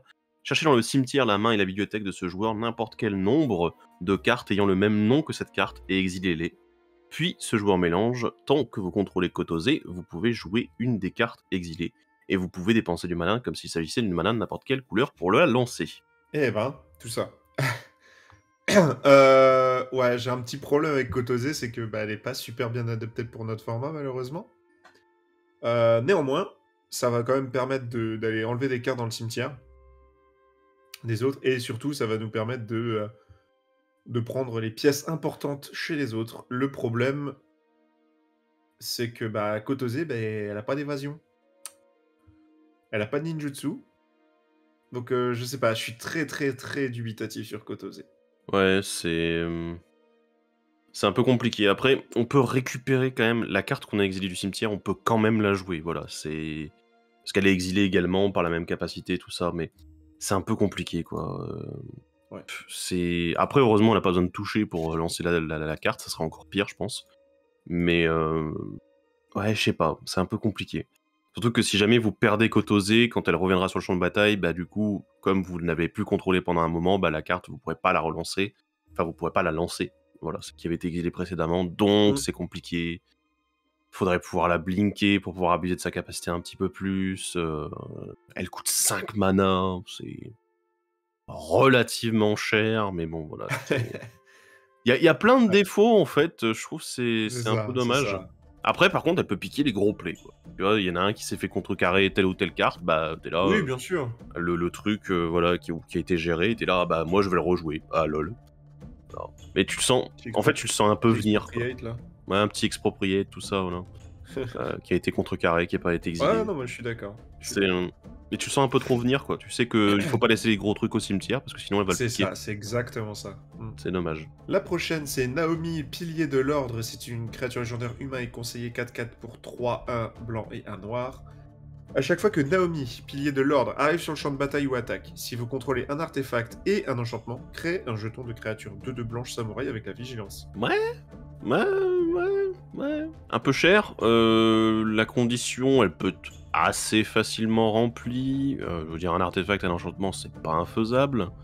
Mais le payoff, pardon. Enfin, j'aime bien les jetons, mais quand même, là, c'est un peu mou du genou. Hein. Tu fais juste un samouraï avec la vigilance de 2. Bon, t'as une 2/2. C'est pas une 1/1. Ok. Mais là, je suis un peu. Ouais. C'est un peu compliqué, quoi. Ou alors faut jouer Ouais, non, je suis Voltron et dire ok, Naomi, en fait, je l'enchante et je l'équipe en boucle. Et en fait, mes samouraïs, ils sont juste là pour bloquer, pour éviter de me faire bourrer la gueule ensuite, quoi. Ouais. Il y a ça, ou alors il y a un monde où ton artefact c'est Pan Harmonicon et ton Ouais. enchantement c'est Procession Consécratrice. Et du coup, quand elle arrive en jeu, t'en fais 4, mais sinon. Ouais. Après, est-ce qu'il n'y a pas moyen d'en abuser un petit peu dans un deck aristocrate avec de la réanimation et tout? Probablement, mais à mon avis, ça doit être. Ouais. Bof, elle coûte 5, quoi. Ouais. Ouais, mais en la réanimant, Là, c'est- en la refaisant revenir sur le champ de bataille, il doit avoir des moyens, mais ça va être compliqué, quoi. Elle coûte un poil trop cher pour que ça soit C'est ça. faisable. C'est ça. Le suivant, c'est Ryu, tranchant de la tempête, une créature légendaire humain et samouraï, 3/3 pour 4, dont un rouge et un blanc. Il a l'initiative, et à chaque fois qu'un samouraï ou qu'un guerrier que vous contrôlez attaque seul, dégagez-le. Si c'est la première phase de combat du tour, elle est suivie d'une phase de combat supplémentaire. Ah, les bons commandants Boros axés sur le combat, là, ça faisait longtemps qu'on en avait pas eu un. Non, mais je. Alors, on peut pas faire de combo infini. À cause du wording de la carte, puisque du coup on pourra pas faire des phases d'attaque supplémentaires à l'infini. Mais ça reste quand même bien. Ce qui est bien, c'est que dans ce set, les créatures, ils aient couplé créatures guerriers et créatures samouraï pour pas qu'on soit trop bloqué en fait en termes de construction. Ouais. Ça nous donne quand même un truc assez sympa. Et on en avait parlé et on pensait peut-être utiliser l'exaltation dans ce deck. Ça semble pas trop mal. Après, du coup, à voir si y a beaucoup de guerriers disponibles avec l'exaltation qui peuvent fonctionner. Donc, De mémoire, c'est surtout des soldats parce Ah que oui. c'était sur Bant. Ouais. Je sais qu'en guerrier, il y en a un, c'est le champion gobelin de... de Modern Horizon 1. C'est une 0-1 qui a exaltation. Ah oui, c'est vrai, il y a lui. Non, mais en vrai, t'as juste besoin de l'archange. Tu sais, l'archange qui donne exaltation à toutes tes créatures. Ah oui, il y a lui aussi, en effet. Ouais, À partir du moment où t'as lui. ouais, pas mal. Ok, mais ouais, c'est assez intéressant, en effet. Moi, je l'aime bien, c'est un commandant sympathique. Le commandant suivant, c'est Rizona, commandante Asari. C'est une créature légendaire humain et samouraï 3-3 pour 1 rouge et un blanc. Elle a la célérité. À chaque fois que Rizona, commandante Asari, inflige des blessures de combat à un joueur, si elle n'a pas de marqueur indestructible sur elle, mettez un marqueur indestructible sur elle. Et à chaque fois que des blessures de combat vous sont infligées, retirez un marqueur indestructible de Rizona. Comment dire J'ai l'impression que là, les commandants multicolores, c'est pas la fiesta pour le moment. Mais le Rizona, en fait, j'ai l'impression de me retrouver face à un commandant qui demande beaucoup de travail. Je veux dire, elle doit d'abord infliger des blessures de combat à un joueur. D'ailleurs, ça me fait penser un petit peu à la renommée. Je sais plus comment, c'était Renown en anglais, c'était... je sais plus la capacité Renommée, de... Ouais, c'était Je crois que renommée. c'est la renommée, ouais. La renommée dans Magic Origins, qui était pareil, tu devais infliger des blessures, gagner le marqueur, et c'était renommé, etc. Voilà, et là c'est un peu pareil en fait. Le truc c'est que, bah en fait, mettre une condition où il perd le marqueur indestructible, c'est un peu chiant aussi derrière. Mais par contre, bah t'as Paria qui existe, qui dit ah bah tiens, c'est la Ouais. créature qui encaisse les dégâts, c'est pas moi. T'es là, bah Ouais. oui, complètement. Là c'est le genre de truc, t'es là, bah oui, ça c'est le genre de synergie qu'on veut voir en effet, et qui fait que Rizona peut être intéressant. Mais derrière, ça va être beaucoup, bah je vais avoir mon marqueur indestructible et qu'est-ce que je vais faire? Raser le board, tout le temps, sans Bah ouais, m'arrêter. c'est ça. C'est... ça. Oh. Après voilà, la célérité, donc ça lui permet d'avoir son marqueur assez rapidement, potentiellement. Donc ouais, ok, d'accord. C'est assez étrange parce qu'on se retrouve dans ce... Bah un peu la manière de Zurgo, hein, c'est contrôle et Voltron en même temps, quoi. C'est juste... Bah j'ai une créature qui sera sur le champ de bataille, c'est celle que j'ai désignée, c'est mon commandant. Voilà. Exactement. Et vous allez chier. Les autres, elles meurent. Je dis, elles meurent, c'est tout. C'est ça.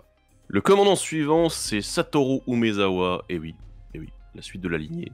Une créature légendaire humain et ninja, 2/4 pour 3, dont un bleu et un noir. À chaque fois que vous activez une capacité de ninjutsu, regardez les 3 cartes dessus de votre bibliothèque, mettez l'une d'entre elles dans votre main et le reste au-dessous de votre bibliothèque, dans l'ordre de votre choix. Cette capacité ne se déclenche qu'une seule fois par tour. Et chaque carte de créature de votre main a ninjutsu pour 2, un bleu et un noir. Alors, je vais essayer de rester calme pendant toute l'explication que je vais faire de cette carte. Non, évidemment, elle est très très cool. Ça va vous permettre, un peu comme un deck gredin, d'avoir un deck 10 000 évasions. Donc on va avoir en premier lieu des petites créatures imbloquables, des 1 pour 1 qui peuvent pas être bloquées, ou ce genre de choses, qu'on va vite pouvoir transformer en grosses bêtes grâce au ninjutsu. Et bien souvent, les créatures que vous allez choisir auront soit des effets très puissants au moment de l'attaque, soit au moment où elles connectent avec le joueur. Et je ne peux m'empêcher d'embêter le monde et de parler d'une carte que j'aime beaucoup, parce que ça fait très longtemps que j'ai cette carte et je vais enfin pouvoir la jouer. Elle s'appelle la masse sensu-céphale. Alors, c'est une horreur qui date de Ravnica 1. Elle coûte 5 et 1 bleu et 2 noirs. C'est une 6-6 piétinement, mais elle dit que quand elle inflige des blessures de combat à un joueur, vous pouvez regarder la main de ce joueur. Si vous faites ainsi, vous pouvez lancer un sort parmi ces cartes sans payer son coup de mana. Voilà. Bordel, Je suis ouais. très content de pouvoir... Je suis très content, je vais enfin pouvoir jouer cette carte que... C'est impressionnant, ouais. Ouais, sinon, bah, vous avez toujours le premier effet qui est vraiment très fort, hein, mine de rien. Faire un genre de ponder, faire une mini impulse plutôt, sur 3 cartes, à chaque fois qu'on lance un ninjutsu, une fois par tour, mais à chaque fois qu'on fait ninjutsu, c'est quand même pas mal. Ça va nous permettre de filtrer notre pioche, enfin, franchement, très très très bien. En fait, ça fonctionne très bien avec le reste de la capacité, enfin avec le reste de la carte, parce que, alors, j'aime bien parce que là on parle d'une capacité qui fait 7 lignes contre une qui en fait 2. Donc, mais le reste, le ninjutsu le ninjutsu en fait est vraiment fort. C'est vraiment une capacité qui est forte, et surtout le fait de là dire ok, toutes vos créatures ont le ninjutsu pour 4. C'est stupide, comme tu l'as dit, voilà, la masse sensucéphale, c'est vrai qu'elle est très bien. Tu te dis, bah, c'est une grosse créature en Dimir que tu jouerais jamais ailleurs, évidemment. C'est ça. Mais là, c'est super intéressant. Juste, je reprécise quand même, c'est les capacités déclenchées uniquement quand vous touchez, hein, qui vont être intéressantes, ou celles quand la créature arrive en jeu, qui seront sympas avec ce ninjutsu. Je crois que j'avais mis une petite bêtise dans le script, désolé. Mais voilà. Du coup, ce qui est intéressant, c'est que, en fait, ce filtrage dessus de bibliothèque te permet de récupérer les grosses créatures que tu voudras faire, sur lesquelles tu voudras faire ninjutsu après.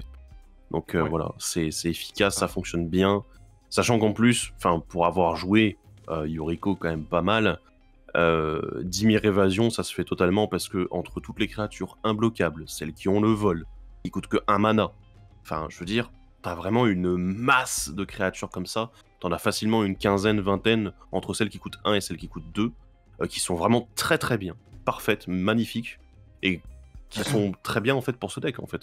Donc voilà, vous pouvez changer votre deck Yoriko, retirer les ninjas et puis repartir avec Satoru à la place et mettre des grosses bêtes. Comme ça fonctionne. Ouais, après, alors dans le build actuel que je suis en train de théoriser de Satoru, pour l'instant j'ai Yoriko, mais je pense pas qu'elle va rester. Parce que ça demande trop de ninjas en fait pour que ce soit important. Ah oui, bien sûr. Mais c'est quand même deux decks qui sont pas pareils. Hein. Non. Faut pas non plus. Il y a la base commune. Il y a la base commune des créatures imbloquables en fait. Ça c'est un gros élément qui fonctionne bien. Oui. Voilà. Mais là par exemple dans un Satoru vous trouverez pas de tour sup à 11 quoi. Non. Ah non, ça les gros coups vous pouvez les enlever.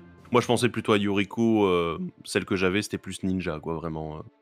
C'était pas forcément gros spell. Donc désolé, j'ai pas été très clair. Et enfin le dernier commandant c'est Satsuki.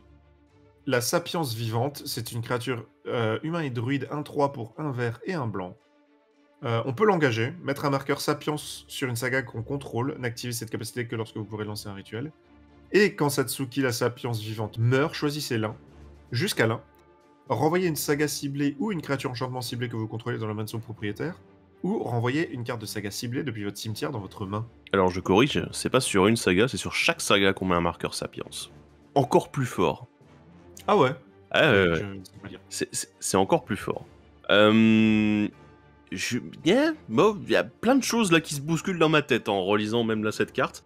Il y a vraiment une bonne synergie avec les sagas, ça c'est sûr. Oui. Le fait justement de mettre des marqueurs Sapiens partout, et là tu te dis bah c'est quand même cool, tu peux avoir 2 capacités déclenchées de saga sur le même tour. Parfait. Ce qui est un peu dommage, en fait, c'est le fait d'être uniquement en blanc-vert. J'aurais peut-être vu une couleur de plus pour pouvoir avoir un peu plus de support saga. Mais, faut quand même préciser un truc, c'est qu'il y a beaucoup de sagas supplémentaires qui sont rajoutées dans l'édition Kamigawa. On aura l'occasion d'en parler la fois prochaine, mais on en a un peu plus. Parce que c'est vrai que là, si on s'était arrêté juste à ce qu'on connaît là, au moment où Satsuki a été montré, on se dit, ouais mais attends, il n'y a vraiment pas assez de sagas en blanc-vert pour faire un commandeur. Là, maintenant, c'est un peu plus le cas, quoi. C'est ça. Je vais rejoindre complètement tes points. Moi, tu vois, j'aurais bien vu du noir avec. Pour avoir un Abzan saga, ça avait l'air cool. Deuxième point, pour l'instant, on n'a pas assez de sagas dans ces couleurs. Mais je pense que, vu le nombre de fois où les sagas reviennent dans les sets, c'est pas impossible que Wizard soit très attaché à ça. Et qu'on ait des sagas, des petites sagas, tu vois, au fur et à mesure. Ouais. Si ça se trouve, ils savent que en mettant dans ces couleurs, ce serait encore mieux, quoi, par exemple. Ouais, je pense en effet qu'ils sont attachés, comme tu dis. C'est quelque chose qu'ils vont continuer parce qu'ils l'ont déjà refait plusieurs fois. Donc c'est pas... Ah, c'est ça, c'est exactement ça. Ce qui m'embête, c'est la capacité quand elle meurt, hein, honnêtement. Sinon, dans les faits, je pense que le deck, ce sera votre deck Célestia Enchantress classique, mais avec un twist, c'est que vos enchantements, vous allez prioriser plutôt des sagas, voilà, qui vont avoir des très bons effets. Hein. Quand on regarde en blanc et vert, mine de rien, il y a des très très bonnes sagas. Il y a l'histoire de Benalia qui est plutôt forte. Bon, si vous voulez, vous pouvez aussi casser les terrains, c'est pas très gentil, mais vous pouvez. On en a pas mal, 2-3 qui sont assez sympas en vert aussi, pour ramper, protéger son board. Enfin voilà, c'est... Mine de rien, dans ces deux couleurs, vous avez des sagas qui vont quand même faire des trucs intéressants. Ouais. Mais c'est vrai que voilà, je pense que c'est le genre de commandant, tu sais, où tu fais pas attention au début, Et puis après, il y a 2-3 cartes qui sortent et tu fais ah ouais, en fait, c'est jouable, tu vois. Ouais, bah, je sais pas, parce que pour moi, la cohérence des sagas, enfin, je veux dire, il n'y a pas une. Enfin, pas la cohérence, la cohésion plutôt, je devrais dire, des sagas, mais elle n'a pas vraiment quand tu regardes en blanc-vert. Il y a un peu de tout, quoi. Du coup, comme tu dis, elles sont intéressantes, mais moi, je les trouve intéressantes individuellement. Et dans un même deck, avoir toutes ces sagas-là, je me dis, ouais, mais mon deck, il va où, en fait? À part dire, je vais faire un peu de value supplémentaire grâce à mes sagas. Satsuki va me permettre de les déclencher les capacités plus vite. Euh, ouais, et ensuite, quand elle meurt, de pouvoir récupérer une des sagas en question, t'es là. Ouais, ben. C'est un peu compliqué, quoi. Je trouve ça vraiment complexe au niveau du fonctionnement du deck. C'est que pour moi, ça va partir un peu dans tous les sens. Ça va plus être un deck boui-boui, tranquille, pépère, avec les cartes disponibles dans ce type de cartes-là, quoi. Donc, ouais, non. Je suis pas convaincu, honnêtement. Il va me falloir beaucoup de sagas pour qu'il y ait une cohérence qui se mette en place et qu'on puisse avoir un bon deck. Bon, le bilan des commandants de cette extension. Qu'est-ce que t'en penses, toi? Mitigé. Mitigé parce que... Alors, il y a déjà un truc qui est bien. On a beaucoup moins de créatures légendaires que dans le premier Kamigawa, ce qui Ouais. est bien. Non, en vrai, on a 2 cycles. Le cycle des Goshintai et le cycle des dragons, qui sont... L'un est un peu useless en tant que tel, l'autre est ok. Les dragons sont ok, ils sont pas pétés, ils sont juste bien. On a 2 très très gros commandants bleus, je trouve. Et sinon, le reste est très très très... Mais il est mais pour l'instant, en fait, tu vois. Ouais. Ça a l'air d'être des commandants qui ont besoin encore de 2-3 trucs pour être vraiment cool. Je trouve. C'est d'accord, c'est... Moi j'ai l'impression qu'il y a des spécificités de build, des stratégies en fait comme ça que on n'a pas trop vu ou qu'ils essaient de mettre en place et tout avec ces cartes-là. Et il y en a, ça fait plaisir de les voir. Je veux dire, voilà, on parlait commandant pour les véhicules, là, en blanc-noir, c'est intéressant. Oui. Le Kirin, le Vulgar, Mardu, tout ça, c'est des cartes voilà, c'est des commandants qui me parlent. Là, moi, je me dis, ah ouais, attends, c'est vraiment sympa et tout. Même en monocolore, hein, voilà, on avait parlé du Kodama, comme tu disais, le cycle des dragons, il est intéressant. Pas tous, mais voilà, c'est assez inégal quand même. Il y en a qui m'intéressent plus que d'autres, largement. Voilà, il y a plein de petites choses sympas, mais c'est vrai que dans l'absolu, il y a pas mal de commandants où je me dis, ouais, c'est sympathique, mais en fait, il y a tellement de boulot à faire autour et tellement de travail que ben, j'ai pas tellement envie de me casser la tête, quoi. C'est un peu le problème aussi d'avoir cette diversité dans le commandeur, c'est qu'aujourd'hui, ben, quand ils sortent des commandants qui sont bien, parce que ces commandants, ils sont bien, mais tu te dis, ouais, mais il y a des versions qui sont plus faciles à mettre en place et plus agréables à jouer, qui sont moins prises de tête, bah, je vais prendre les versions moins prises de tête, quoi, voilà, sérieusement. Si je dois faire une liste et que ce soit vraiment une liste calibrée au poil de cul, bah, c'est pas tous les commandants qui me donnent envie de faire une liste calibrée au poil de cul pour pouvoir les jouer correctement, quoi. Donc, bon, voilà.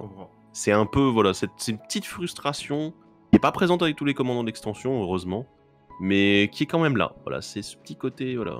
Et puis il y a des commandants qui sont, ouais, quand même 2-3 trucs pas mal du tout. Ouais. Ça fait plaisir. Bah, tu vois, pour en avoir... Bah, alors, des listes pour le... J'allais dire pour le boulot. Des listes pour ce qu'on fait avec les évaluateurs. Du coup, on a fait quasiment tous les commandants qui méritaient d'être faits. À titre perso, j'en ai fait 8. Il y a quand même un énorme potentiel, tu vois. Mais... Enfin, surtout quand tu t'amuses à faire Tameshi, Shinigitaxias et la clé USB, là. Forcément, tu vois, tu dis, ouais, il y a vraiment des grosses cartes. Maintenant, je suis d'accord avec toi. Et c'est ce que je disais, je l'ai répété plusieurs fois dans la vidéo, mais ils nous ont donné quelque chose qu'on savait pas qu'on avait besoin. Ouais. Tu vois. Et du coup, c'est le temps qu'on va...